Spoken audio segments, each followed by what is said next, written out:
Now today's video we're going to do a Shishi Odoshi fountain. I hope I'm pronouncing that right. It's a Japanese deer scarer. You can use it for scaring away pigeons. It's basically a bamboo piece that is on a hinge and it fills up with water, and then when it tilts back down it hits the stone and makes a noise every so often depending on how much flow of water goes in there. And you can use it for several different things, so like definitely a pigeon scarer would be good, but I'm also going to be looking at, for the purpose I'm going to be using it is going to be for a type of hydroponics system. I need to deliver a lot of water all of a sudden, rather than having just a trickle of water going into my system. So that's basically what I'm going to be using it for, and it's just a very beautiful garden feature to have around as well. Okay, so I have cut off my bamboo here. Reason being is because I've decided I want that much amount of water to fall into my hydroponic system. That's the only reason why I've have this extra lip. If you're doing just a fountain or something like that, you might consider just having a small piece like that, which means it'll fill up faster and it'll pivot faster. So that's something you have to consider as well. Now inside the bamboos you have here internal walls.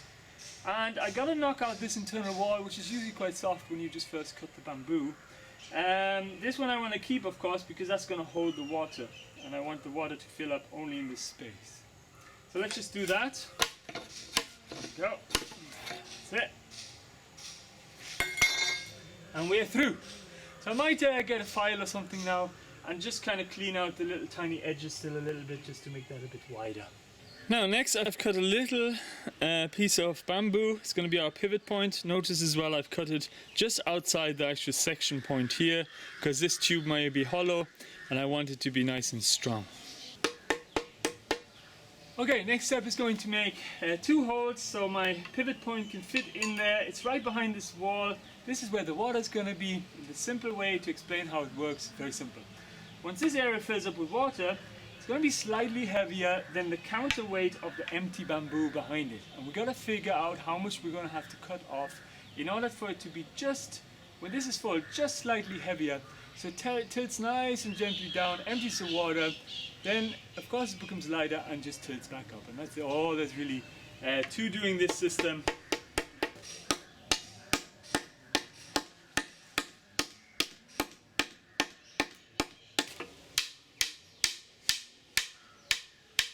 Okay, so now I've dug my hole, and in there we're going to stick in the 2 uprights. I just wanted to show you this as well. I've measured it for the 2 uprights when they're standing upright, that it's going to be my point where I'm going to put the hole for the actual pivot point. It's going to be just right there, just above that mark here, which is ideal for strength. And it'll be the same on the other side, on the other right. Sorry, it's really hot here. I'm dripping like crazy because I'm working in the sauna here. I'm in the tropics. And so what I'm going to do now, I'm going to make 1 hole here, but I'm not going to make a hole here, of course. And I'm going to do the same on the other upright.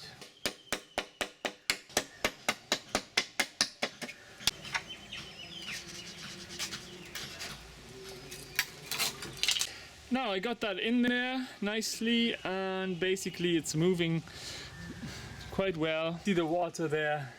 Isn't that amazing? Just right there.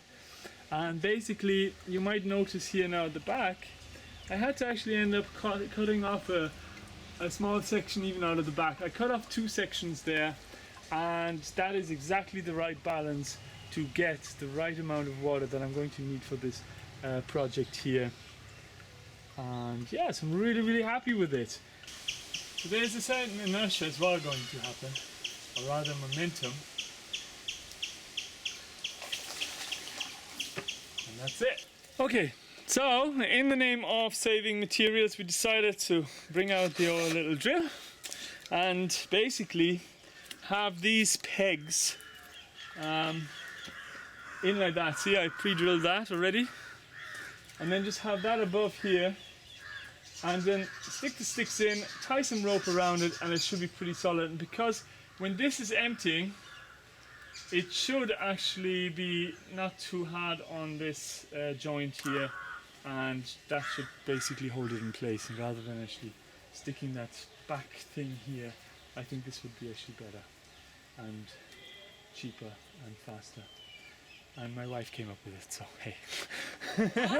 And you came up with it, so it was a good idea. See, women are smarter than us men anyway.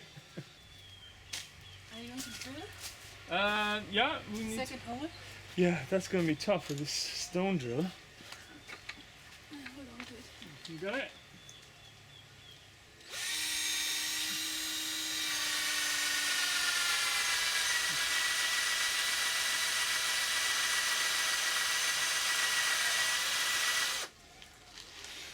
Don't have the right tools. We need a wood drill bit. It's gonna take, okay, back in a minute, okay?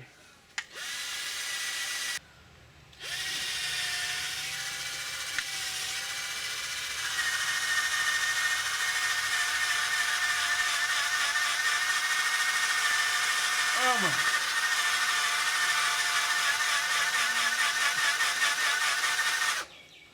Jeepers. It's a thicker one, you know? Thicker bamboo.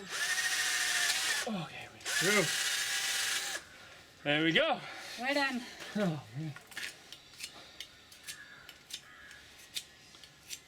It's fun making these things, isn't it?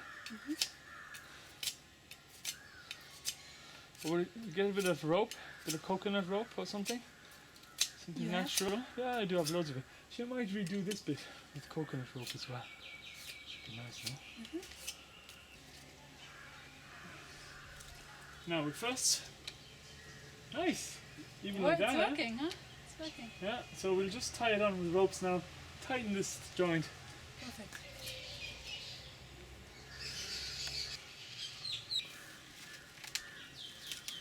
Right, this concludes the video, and basically a few more things that I want to mention about this because this really helps. Now, first of all, I noticed that I had to cut out a little bit from this lat here in order for this angle to be a little bit more steep, and also I had to add a bit of weight on top of here. And the reason I did that first rather than cutting off the back end here is because at some point this is going to dry out and then I'm going to have to modify it once more, and I want to do that, cut this piece, this back bit off when it's actually ready to be doing that. There's no point doing it now. Now another thing that I've done is I cut a little slit in here as well, because as it's going down this drip will be able to get in there as well. And last but not least as well, once this actually goes down and goes back up again, it's going to of course hit off this item, and it's going to do that more if the angle is a little bit more steep. And yeah, it should be ready now any minute to go for it. I also added a little drip line here, but this is because of the hydroponic system. I wanted to make sure that this drip doesn't go down here. You wouldn't have to do that. And other than that, it's a really good, it would actually work as a really good kind of bird scarer. And you can see my airlift pump is actually lifting it in there. So as you can see, it doesn't hit down as quickly, but that's by design, as I mentioned earlier in the video. You can get it whacking down really hard as well if the angle is steeper. And of course the inertia then will just, you know, the faster it goes down, the faster it'll bounce back up again as well. Now that's it. I hope you enjoyed the video and learned how to make one of these. I certainly did. It was my first one ever. And yeah, and that's basically it. As always, thanks for watching. Might see you in the next one as well.